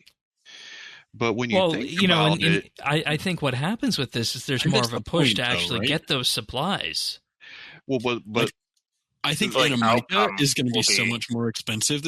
Anamica for smithing and herb. It's going to go back to it's going to go back to the big fucking spikes, and this is going to be boom and bust. Like, I mean, we're going laissez-faire. Let's get rid of all the merchers rejoice, because the proteins in a weird way was a way to, it kind of regulated that, right? We hadn't seen that in the way that we had seen stock of supplies built up in advance, so they didn't necessarily I have tens of thousands of proteins in my bank that are just doing nothing. Right. Well, but now think about those supplies, what the economy is going to do when those are just gone. Which is probably good, right? Like, that's kind of the long term, definitely. But it gets back to the fundamental change, using the core systems in the game. Yeah, but it's a major fundamental change, and hey, maybe when you're doing things like that makes skilling more profitable. It makes it more worthwhile. I know people that just walked around with freaking briefcases during double XP. I mean, they got more money. They got more money. They walk around with supersets. They'd walk around with whatever, dude. I mean, what do you mean? Like, what do you mean walk briefcases? Yeah, just inventories, just full of noted supersets, extreme sets, dragon. Oh, tips. Then they just sell to people. Yeah. And so that could be coming back, right? So I didn't anticipate that right at first. So Fallen Bombs would be another good example of the amount of people who just will go for 120 or 200 mil Herblore during double XP. Yeah. And one of the best ways to do it is Fallen Bombs or the proteins. But Power Burst of Vitality. Do you remember Power Burst of Vitality being because you that's how I did it. Yeah. Brews for cheap, and you just combine those. Power Burst of Vitality used to be super cheap for XP, I remember. Yeah. So hear me out. If what skills can we think of that are not impacted? If I was going to say I want to be efficient, I'm going to save my DXP time for training skills with in the next DXP with the MTX items turned on. What do you train this DXP to just use up the time efficiently? My brain is actually telling me prayer. At the very prayer is a good example, because I think prayer training during DXP should be Seren Stones, or not serum stones, but cleansing crystals, right? And I don't think there's any like you should get the same rate as on this DXP as you'd get on another one. Is there any other skill? Is it summoning maybe? Yeah, summoning. Summoning. Summoning you get double XP from. Yeah. Well, prayer cleansing crystals get the double XP bonus. What about thieving? Because you just have the thieves dummies, you don't really right? get dummies. Same with dungeoneering; it's really only dummies. Like I wouldn't. Yeah, I guess thieving maybe if you were going to do safes as your training method, thieving would be reasonable. Or the dwarf traders with the new offhand. I think summoning is definitely still like I expect that there'll be deposit boxes. Yeah, that's because I don't think the deposit boxes are technically treasure hunter items. Correct. They were not. They're not on the list of stuff that is banned. They're weird because they're portables, but they were introduced as a beach item. Construction. You can't use the proteans with the fort anymore. Yeah, no, I think construction is not something you're doing. But the proteins at the fort, those got nerfed a long time ago. They were not what they used to be. They haven't been for a long time. If you were going to train construction and you had access to all like, you know, DXP items, do flat packs then? MTX items. Do you do flat packs? Like, is it better on this DXP to just say, yeah, I'm going to do the fort no matter what, so I guess the fort's maybe reasonable this DXP? That, and I think the gathering skills. Like, I'm looking at this and I feel like a lot of the gathering skills, am I forgetting some MTX item for gathering skills? I'm looking at like mining and fishing and wood cutting.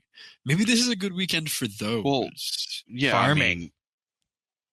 I mean it's all like, you do time, your instead of saving money, but yeah, you want to have your stack as much as you can, no matter what what you're doing. But so I mean, you're going to lose out when it comes to your cores, pulse cores and stuff. Yeah, but like, the generic bonuses, I'm not worried about because those would apply to literally everything, right? It's like if I want to use my time efficient for our lovely listeners who are listening to this on the first weekend of DXP, like. What's efficient? What does efficiency look like for this? What other skills? Because there's so many. I'm trying to look at this list and like 3/4 of the skills are like, oh no, I would train that with proteins. Oh no, I would train that with a dummy. No, I would train that with like.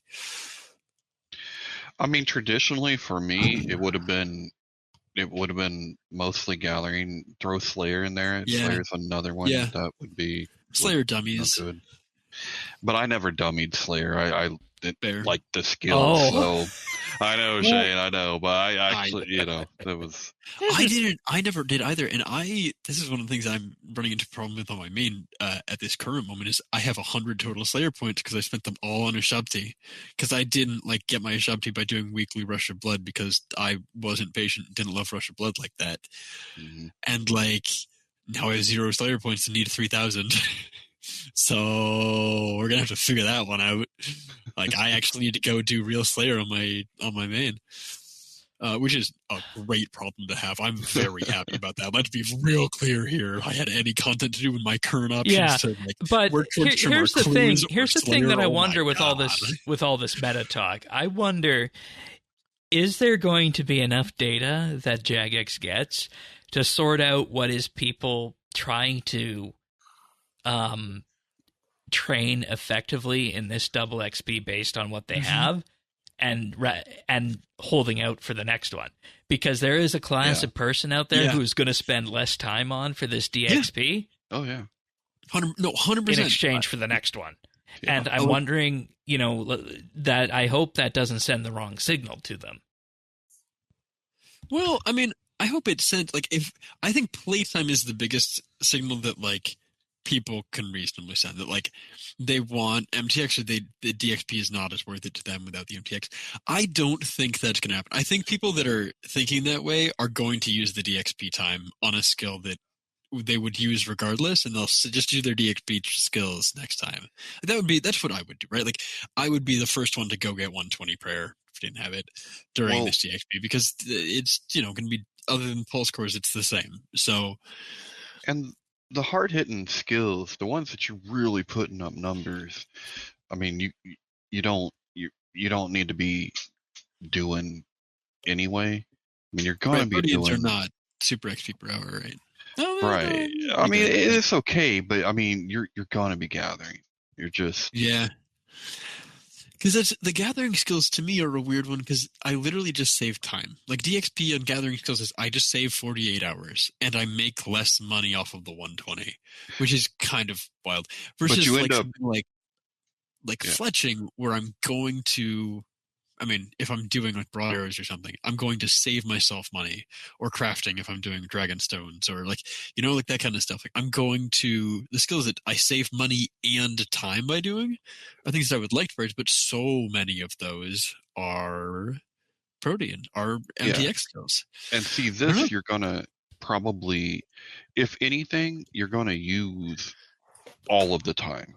Yeah. Right. Like I think with those you're high playing for it. impacts, you might be done in 10 hours, right? Like you might be done in 5 hours I with the definitely way have to some be- of these do, with your goals or whatever. So if it's forcing you to try to do some of these slowing it down, slower skills, you might Yeah. actually do all 48 hours, like. Well, that's Yeah, what I was talking about and- about prayer and summoning for, because they're both money skills that are not impacted. And the thing I wonder, throughout all this is that maybe we're just wrong on this theory crafting, and maybe it'll be the busiest double XP in forever, just like the cosmetic free worlds were, busier than I thought they'd be. Yeah. There's that option too that comes out of 100%. this. 100%. But we'll check back in on this next week alongside the customer support update and the survey for those cosmetic free worlds. Anybody else have anything on this MTX free double XP, the Puritan double XP weekend? The pure, yeah. I'm interested to see the data they get. I think of all the experiments, this is the one to me that is most likely to give them like hard data that says people like MTX. Like, no, I'm serious. That's a good There's point. there's no way to get I like MTX as data from I turned off Treasure Hunter. There's no way to get I like MTX other than the survey responses. There's no way to get that data from selling. Oh, I'm not going to play things. during double XP when my MTX items don't work. Yeah. If their playtime goes down significantly on DXP because people's things don't work, that tells them, hey, if we turn this off, our player base to some degree goes away. Like, this is the only one to me that says, hey, like, stop sign, flashing arrows, warning, warning.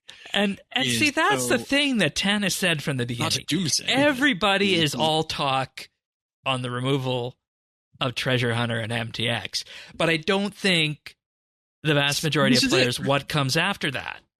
Like, we get to look at the data from this DXP and compare it to, because, like, there's some public available sites that track player base, and look and kind of effectively say, like, we could even draw some of our own descriptions, because this is some of the only data we'll even have access to from their results. They still have so much more, but we'll have some where we can actually look at and say, hey, like, they did this experiment, what do we get from it? Like, what do we learn? And that's the thing I keep telling people, and why that came up as a monthly bit topic is everybody thinks it's all sunshine and roses after Treasure Hunter goes away, but it's not.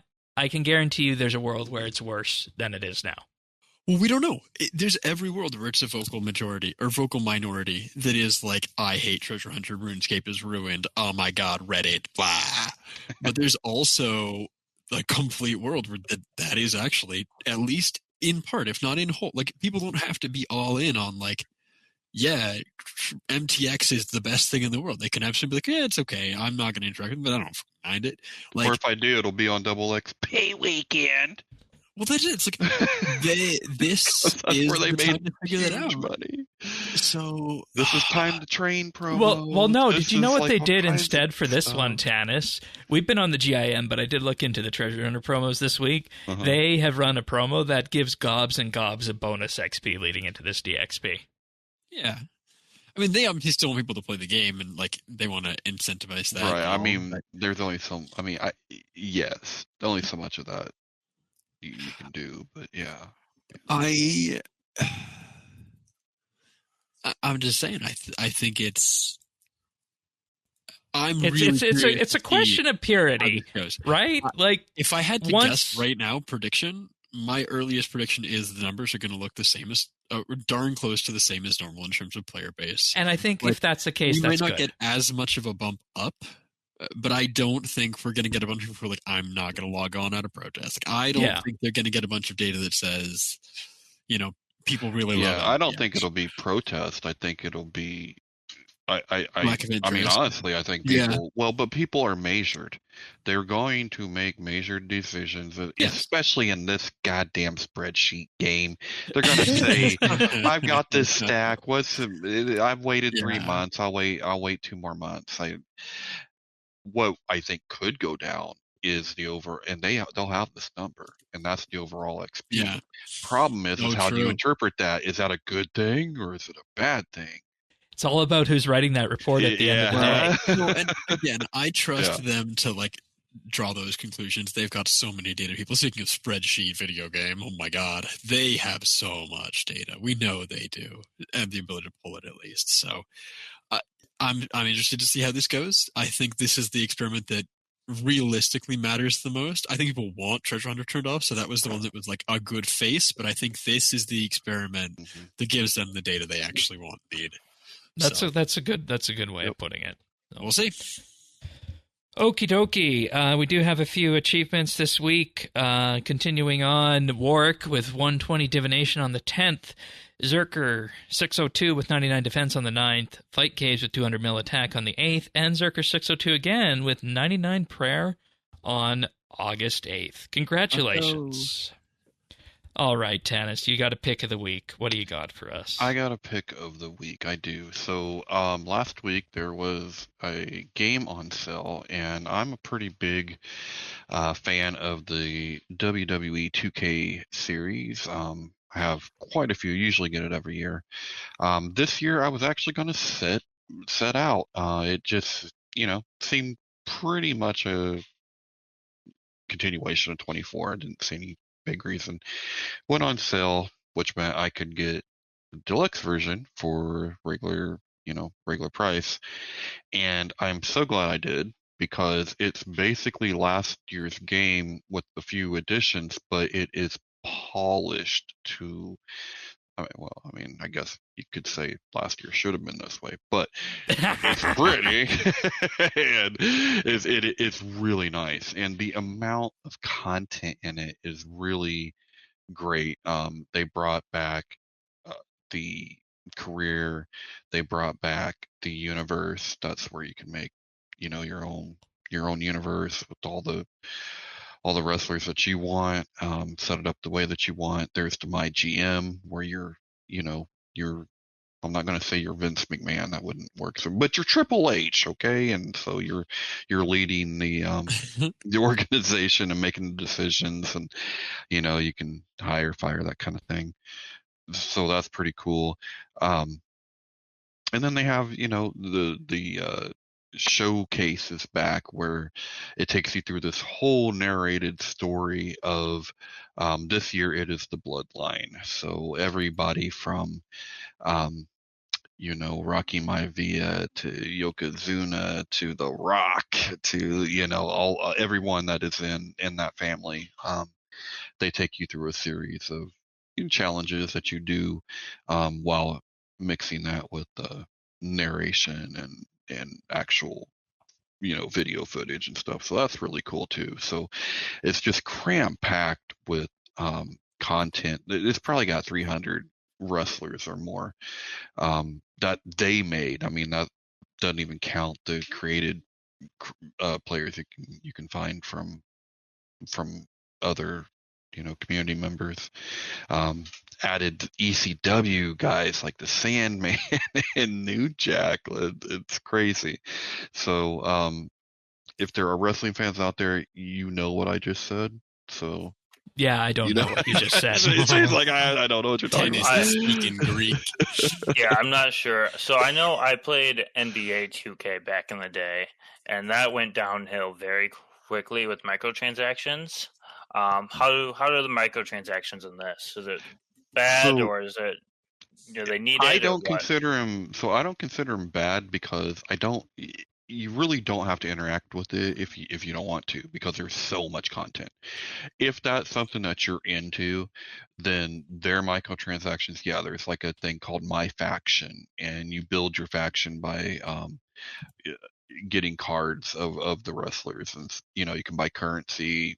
You earn it too as you're playing the game, but you buy it and stuff, buy the cards, and you interact with daily challenges and that. You can play online, but you basically, you know, get the wrestler card to be able to use them. So it's there, but I guess you could say it's kind of in your face, but it's no more in your face than RS when you log in and you got the skeleton on your freaking screen. Like, it is the same thing, right? Like, there's a one like, hey, you want to buy it? Would you like it? Hey, and then, you know, you hit X and away you go. You never are bothered again. So yeah, I remember I stopped playing NBA when I started in My Player, and it's basically like, you can be really good day one if you just spend $20 more, or you can be really bad for 3 seasons and not spend any money. It's like, that feels way too extreme. So I'm glad that doesn't seem like it's that bad.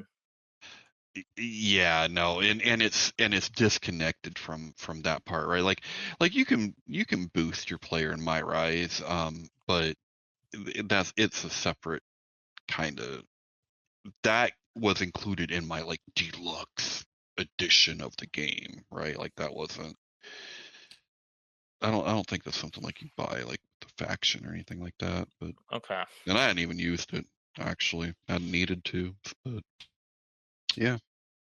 All right, WWE 2K25.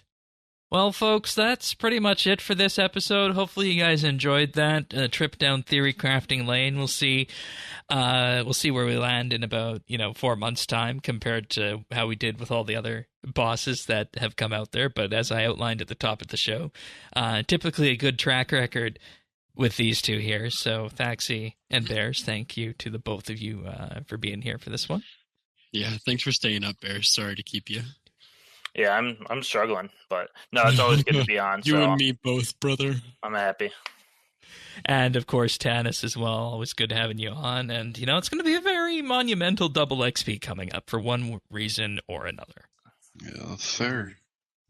Well, if you want the next episode of the podcast when it arrives, going over customer support and the cosmetic free survey, update.show/subscribe. Get it on all your favorite podcast listening services, Apple Podcasts, Pocket Casts, Spotify, and more. And of course, YouTube as well, youtube.com/RSBANDB. And with that being said, we'll see you guys next week for another episode of RSBANDB Update. See you then, everyone. Take care. See ya.